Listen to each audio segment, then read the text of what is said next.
تو یہ بھی مناسب نہیں ہے. روزہ تو ہو جائے گا لیکن یہ مناسب عمل نہیں ہوگا. اسی طریقے سے افطار میں آدمی صرف اور صرف احتیاط کو لیتے ہوئے کہ ابھی کہیں خدا نخواستہ کہیں سورج نہ نکلا ہوا ہو یا دن باقی نہ ہو, صرف اور صرف احتیاط کی وجہ سے 5 منٹ 10 منٹ آدھا گھنٹہ مؤخر کرتا چلا جائے, تو یہ بھی مقصود اور مطلوب اسلام میں نہیں ہے. اس لیے کہا گیا ہے کہ افطار میں جلدی کرو. جب سورج غروب ہو گیا آپ کے یہاں, آپ کے مطلع کے مطابق جس ملک میں رہتے ہیں, جہاں پہ رہتے ہیں, وہاں کے مطلع کے مطابق سورج غروب ہو گیا, حکم کی تعمیل ہو گئی. جب حکم کی تعمیل ہو گئی تو اب اس میں تاخیر کی گنجائش نہیں ہے. یہی اصل خود سپردگی ہے کہ اللہ نے حکم کیا ہے آپ کو کہ آپ افطار کرو تو فوراً افطار کرو, جہاں رک جاؤ تو رک جاؤ. تو یہ اصل چیز ہے اور یہی چیز مقصود ہے, مطلوب ہے, اور اسی سے انسان کے اندر جو ہے ایک تقویٰ اور طہارت پیدا ہوتا ہے. اسی کی وجہ سے جو ہے انسان کے اندر عبادت کا جذبہ پیدا ہوتا ہے, ایک عبودیت کا جذبہ پیدا ہوتا ہے, معبود کو پہچاننے کا جذبہ پیدا ہوتا ہے. اور وہ چیز جب انسان کی زندگی میں ایک بار آتی ہے, ایک ٹریننگ پیریڈ جیسا کہ حضرت نے فرمایا, تو وہ پھر اس کو پوری زندگی میں اس کے اثرات کچھ نہ کچھ مرتب ہوتے ہیں. اور ہونا بھی یہ چاہیے کہ ہمیں جو ہے یہ تو ایک ٹریننگ پیریڈ رمضان ہوتا ہے, پورے سال اس طرح کے اعمال اللہ کے جو حکم ہے, اوامر ہیں, جو نواہی ہیں, ان کو پوری زندگی اپنے اندر ڈھالیں, سال بھر اپنے اندر ڈھالیں, صرف رمضان تک اس کو مقید نہ رکھیں. روزہ جیسے آپ نے فرمایا مولانا صاحب صبر سکھاتا ہے, صبر کے ساتھ ہم دیکھتے ہیں کہ یہ عشق بھی سکھاتا ہے. اقبال نے کہا ہے نا کہ صدق خلیل بھی ہے عشق, صبر حسین بھی ہے عشق, مارکہ وجود میں بدر و حنین بھی ہے عشق.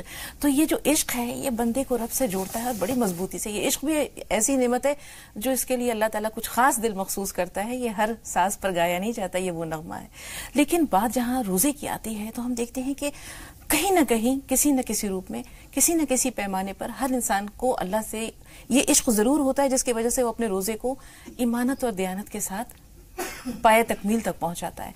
ہمیں کوئی نہیں دیکھ رہا ہے, ہم چاہیں تو کھا بھی سکتے ہیں, پی بھی سکتے ہیں, لیکن یہ سوچ کر کے نہیں ہمیں اللہ دیکھ رہا ہے, یہ ہم نے اللہ کی رضا کے لیے رکھا ہے. تو یہ روزہ ہمارا جو پائے تکمیل تک پہنچتا ہے اس میں صبر کے ساتھ عشق بھی کار فرما رہتا ہے. اگر عشق نہ ہو تو پھر روزہ کیا ہے؟ دیکھیے عشق دنیا میں ایسی چیز ہے کہ اس کے ذریعے ہر مشکل آسان ہو جاتی ہے. ماں جو اولاد کو پالتی ہے, ایسے ایسے مرحلے آتے ہیں کہ باپ اور قریبی سے قریبی آدمی بھی بچے کی ان حرکتوں کو برداشت نہیں کر سکتا, لیکن ماں کو خدا پاک نے جو عشق دیا ہے اس نے ہر مشکل آسان کر دی ہے. ہم جب اللہ تعالیٰ کے لیے اپنے آپ کو محبت کا پترا بناتے ہیں اس وقت میں ہم کوئی مشکل نہیں ہوتی. صحابہ کرام کہا کرتے تھے نا کہ سخت گرمی ہو, دوپہر کا وقت ہو, میرا روزہ ہو, یہ بات مجھے پسند ہے. یہ عشق ہی سکھاتا ہے.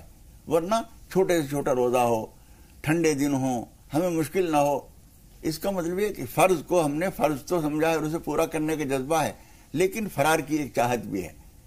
صحابہ کرام فرار کی چاہت نہیں, اس سے زیادہ عشق کا تقاضا یہ ہے کہ اس کی خاطر ہم نے بھوک جھیلی ہے, پیاس جھیلی ہے, پروردگار تو دیکھ رہا ہے, کوئی معنی نہیں ہے کھانے سے, سخت پیاس لگی ہے, پانی پیوں تو کوئی پریشانی نہیں ہے, لیکن تجھے معلوم ہے اور تیرا پسندیدہ طریقہ یہ ہے کہ میں پیاسا رہوں تو مجھے پیاس گوارا ہے.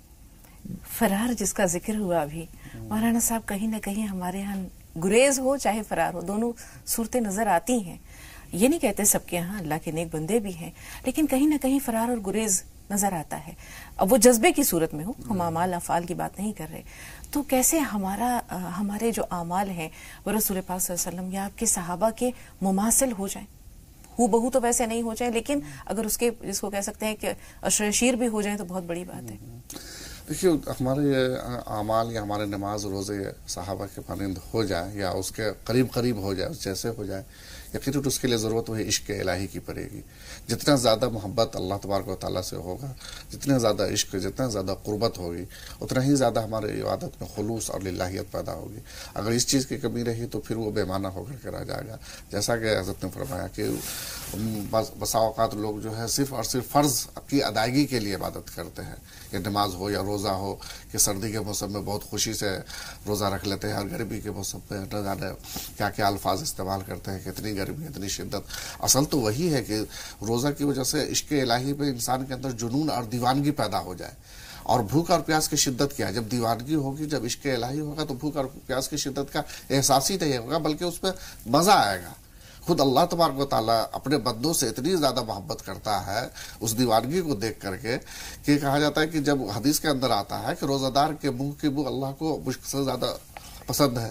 کیوں پسند ہے؟ روزہ دار کے منہ سے تو ایک بو آتی ہے، وہ بدبو کی شکل میں ہوتی ہے، اچھی خوشبو نہیں ہوتی، خالی پیٹ کی وجہ سے جو بھی منہ سے بو نکلتی ہے وہ بدبو کی شکل میں ہوتی ہے. لیکن وہ بدبو اللہ تبارک و تعالیٰ کو مشک سے زیادہ پسند ہے.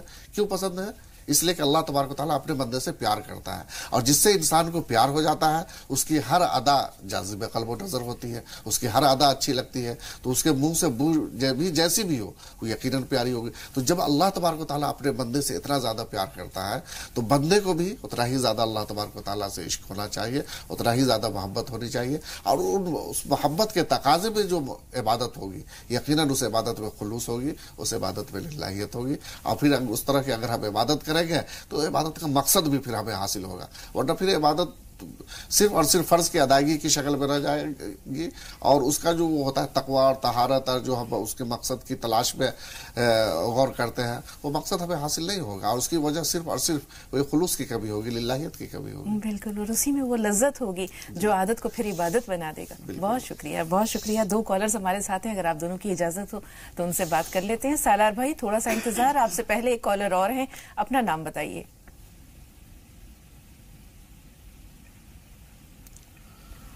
عطا الرحمان صاحب فرمائیے، آپ کا سوال کیا ہے؟ عطا الرحمان صاحب ہمیں سن پا رہے ہیں؟ ایسا لگتا ہے عطا صاحب انتظار نہیں کر سکے. سالار بھائی اگر آپ فون لائن پہ موجود ہیں تو اپنا سوال بتائیے. السلام علیکم. وعلیکم السلام ورحمۃ اللہ باجی وبرکاتہ. سوال 2 ہے. پہلا سوال تو یہ ہے کہ جیسے ہماری فیملی کے اندر اگر کبھی روزہ رکھنے کے بعد کوئی شخص ہمیشہ بیمار ہوتا ہے اور ہم منع کرتے ہیں تو کیا ہم گنہگار ہو جائیں گے؟ ٹھیک ہے. اور دوسرا سوال یہ ہے باجی کہ ایک ہمارے بہت قریبی ہے لیکن انہیں صرف 3 سورے اور 2 درود آتے ہیں، اور انہیں دلی خواہش تو یہ ہے کہ میں ساری رمضان کی پورا مہینہ عبادت کروں، لیکن انہیں زیادہ پڑھنا لکھنا نہیں آتا، اس لیے وہ چاہتے ہیں کہ میں کتنی عبادت کروں، جو آتا ہو پڑھ لوں، یا اس کی کوئی کوانٹٹی میں پڑھوں، یا ایسے ہی جتنا دل چاہے پڑھ لوں. ٹھیک ہے، تھوڑا سا انتظار. ایک چھوٹا سا بریک لیں گے، لیکن بریک سے پہلے جانتے ہیں آج کے دن کے بارے میں. تو دیکھتے ہیں تاریخ کے آئینے میں آج کا دن.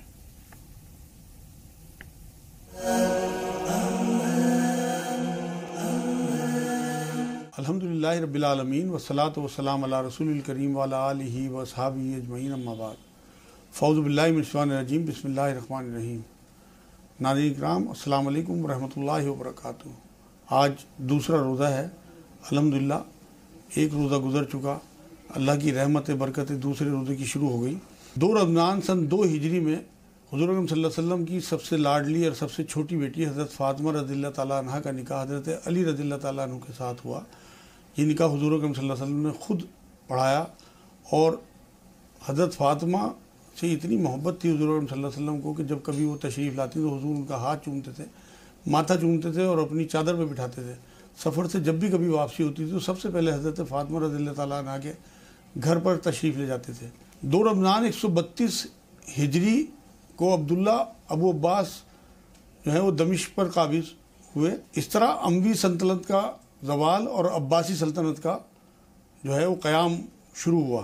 2 رمضان 340 ہجری کو دمشق میں زجاجی نام کے ایک بہت بڑے دانشور ہوئے ہیں، ان کا انتقال ہوا. بخاری اور مسلم شریف کی ایک حدیث پاک میں حضرت عبداللہ بن عمر رضی اللہ تعالیٰ عنہ سے روایت ہے کہ حضور صلی اللہ علیہ وسلم نے یہ بات فرمائی کہ رمضان کے روزے تب تک شروع نہ کرو جب تک رمضان کا چاند نہ دیکھ لو، اور روزوں کا خاتمہ تب تک نہ کرو جب تک شوال کا چاند نہ دیکھ لو. اگر 29 میں تمہیں چاند نظر نہ آئے تو مہینے کے 30 روزے پورے کرو. وما علینا الا البلاغ.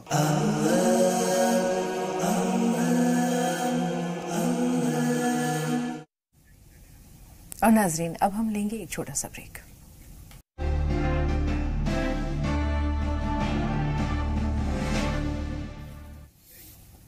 ناظرین وقفے کے بعد ایک بار پھر آپ سب کو خوش آمدید کہتے ہیں.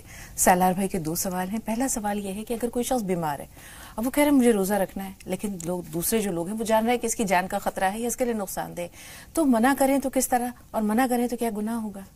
نہیں، آپ جو منع کر رہے ہیں وہ روزہ رکھنے سے منع نہیں کر رہے ہیں، بلکہ اپنے آپ کو ہلاک نہ کر لے آدمی، اس بات سے روک رہے ہیں. تو جذبہ آپ کا جو ہے وہ روزے کی ممانعت نہیں ہے، بلکہ اس کے ہلاکت سے بچانا اور غیر ضروری مشقت میں ڈالنے سے روکنا ہے. آپ کا جذبہ صادق ہے، اس لیے روکنے میں کوئی حرج نہیں ہے. بالکل.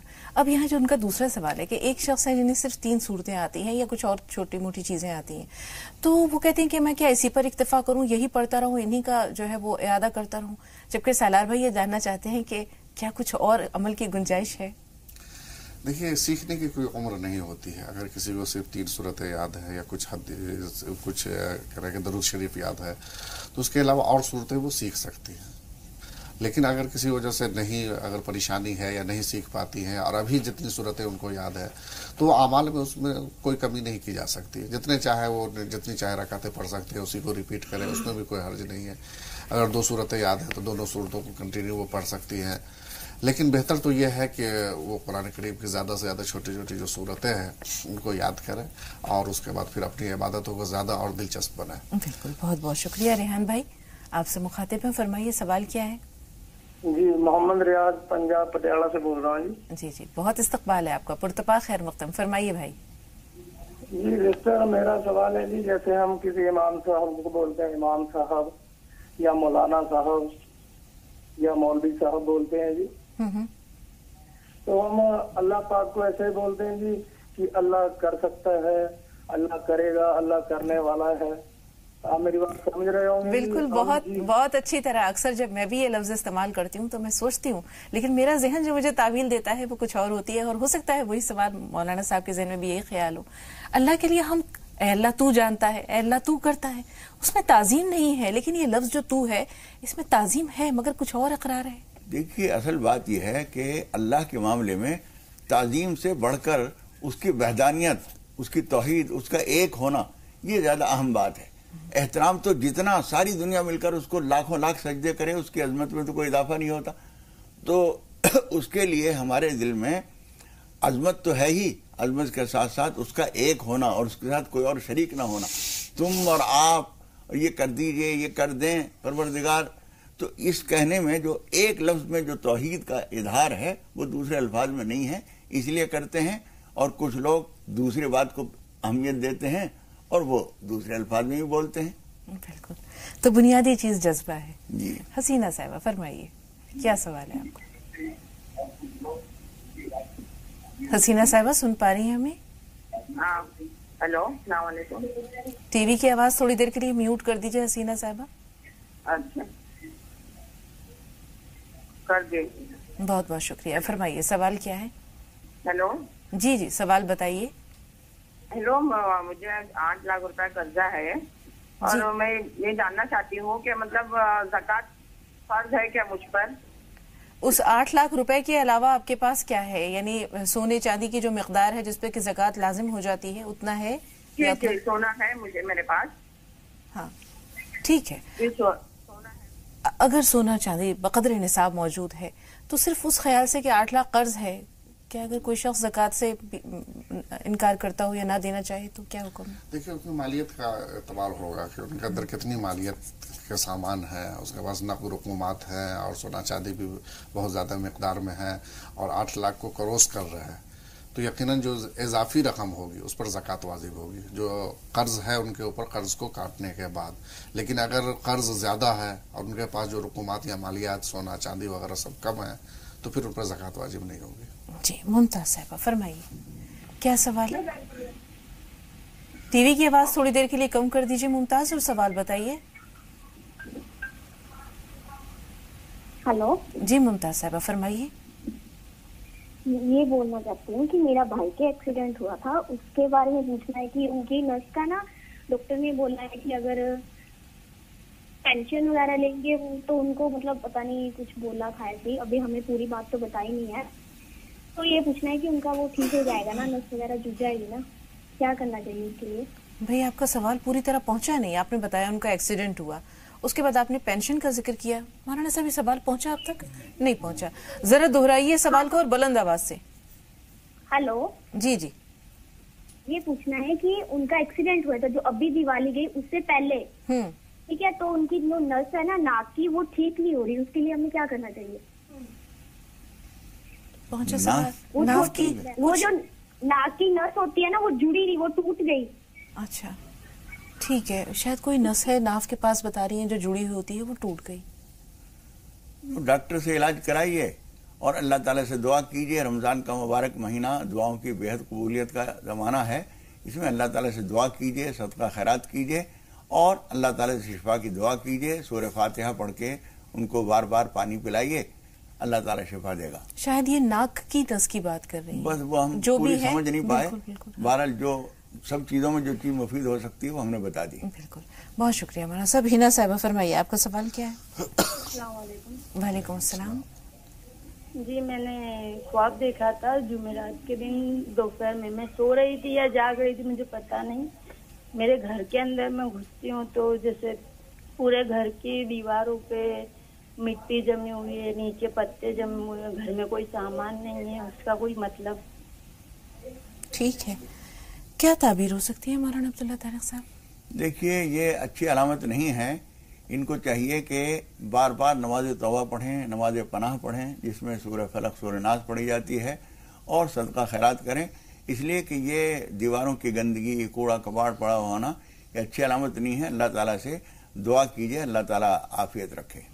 رمضان میں لوگ روزوں کا اہتمام بھی کرتے ہیں, ساتھ ساتھ عبادات کا اہتمام کرتے ہیں, دعاؤں کا بھی اہتمام کرتے ہیں. تو جو دعا ہے وہ کس انداز میں ہو مولانا صاحب؟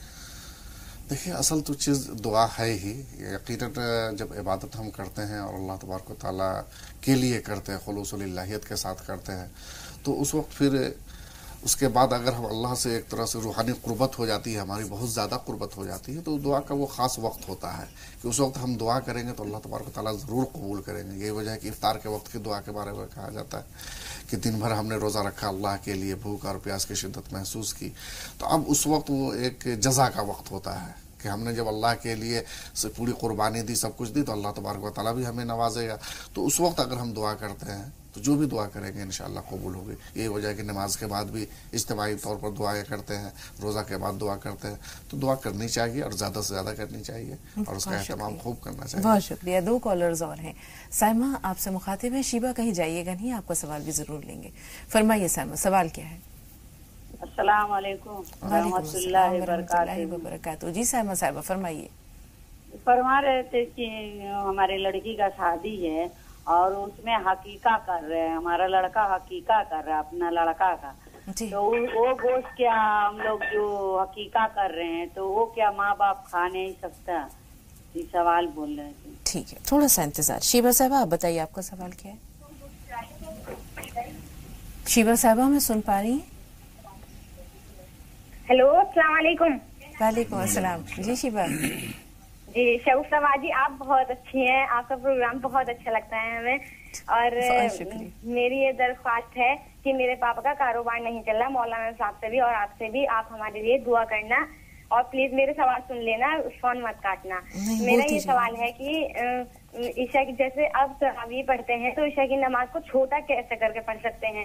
کیونکہ 10 سلام تو تراویح کے ہوتے ہیں. میری ممی کے پیروں میں بہت درد رہتا ہے, تو اس لیے امی بہت مطلب اسے نماز کو چھوٹا کرنے کے لیے پوچھے ہیں. عشاء کی نماز سنتیں چھوڑ سکتے ہیں یا نفل چھوڑ سکتے ہیں؟ اور باجی میرا دوسرا سوال یہ ہے کہ وضو کر کے بچے کو دودھ پلا سکتے ہیں کیا؟ ٹھیک ہے, تھوڑا سا انتظار. عقیقہ ہے اگر کروا رہے ہیں تو کیا اس کا گوشت گھر کے لوگ کھا سکتے ہیں؟ یہ پتہ نہیں کس طرح سے مشہور ہو گئی. بہت سارے لوگ اس بات کو کہتے ہیں کہ عقیقے کا گوشت بچے کے دادا دادی نانا نانی یا فلاں رشتہ دار نہ کھائیں. ایسی شریعت کی طرف سے کوئی پابندی نہیں ہے, کوئی بھی کھا سکتا ہے, وہ پاک ہے, ان سب کو اس کی اجازت ہے.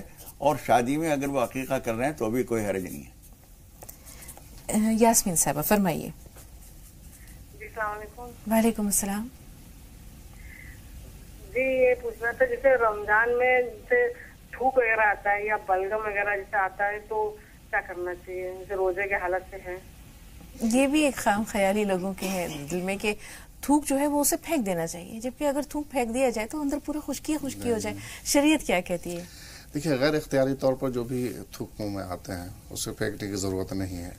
غیر اختیاری طور پر منہ میں تھوک آ رہا ہے, وہ اپنا حلق میں جاتا ہے, پیٹ میں بھی چلا جائے, کوئی حرج نہیں, اس سے روزہ مکروہ بھی نہیں ہوگا, روزہ پر کچھ اثر نہیں ہوگا.